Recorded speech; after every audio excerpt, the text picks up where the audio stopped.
We've got people who are doing full-time jobs who are having to take state benefits and use food banks. That is a national disgrace. What will they do if agency workers try to cross those picket lines? Well, we will picket them. What do you think we'll do? We run a picket line and we'll ask them not to go to work. Direct lie. If you are a Marxist, then you're into revolution and into bringing down capitalism. So are you or aren't you?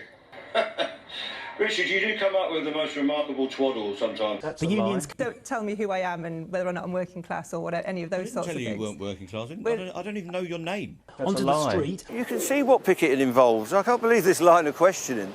Picketing is standing outside the workplace to try and encourage people who want to go to work not to go to work.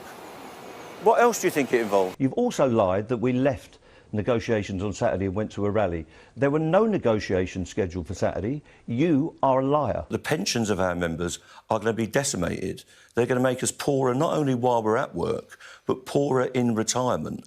And that's an agenda that the government has got because they want to subsidise the private sector in this country, as they are doing in the health service, which is being consumed by the private sector, as they've done in the education service, which is being consumed by the private sector. He should be apologising to the doctors and nurses who can't get to hospital, the patients who can't get their operation, the kids who will miss out on their education today, but also those armed forces veterans who risk their lives for our freedoms, who won't be able to celebrate Armed Forces Day on Saturday. Do you want to apologise for all that, Mick? Well, I think Jonathan should apologise for talking nonsense. None of that is true. And you're a liar. What the rest of the country suffers from is the lack of power, the lack of the ability to organise, and the lack of the wherewithal to take on these employers that are continually driving down wages and making the working class in this country poorer year on year on year, while the rich get richer. I welcome anyone that wants to join us on our picket lines and show us messages of support. All right, well, if Keir Starmer can't do that, that's a problem for him, not for us. I don't want people to be inconvenienced, and I want a settlement to this dispute. I can't do that with a backbench MP who's just learnt it off a script. And one of the reasons we're not affiliated is because Labour politicians since Blair have not identified with working class people.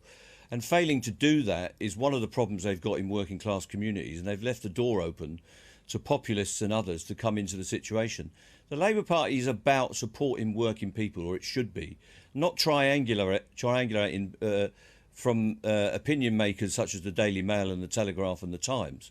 So they've got to sort out their identity, and they've got to come up with a set of policies. There are lower paid people and there are wealthy people in this society. And what's wrong in this society is that there is an imbalance between the people that do the work to keep this country going, who create the wealth of our civilisation and don't get a fair share of that wealth because it's going to people who are vastly wealthy. Labour should be comfortable with backing working class people who are struggling, and one of the ways that they can redress the imbalance is through industrial action where negotiations fail. What else are we to do? Are we to plead? Are we to beg? We want to bargain for our futures. We want to negotiate. And if we're not bargaining, you have to beg. And I don't want any working class people in this country to have to beg the employers for a decent living. And Keir Starmer shouldn't want that either.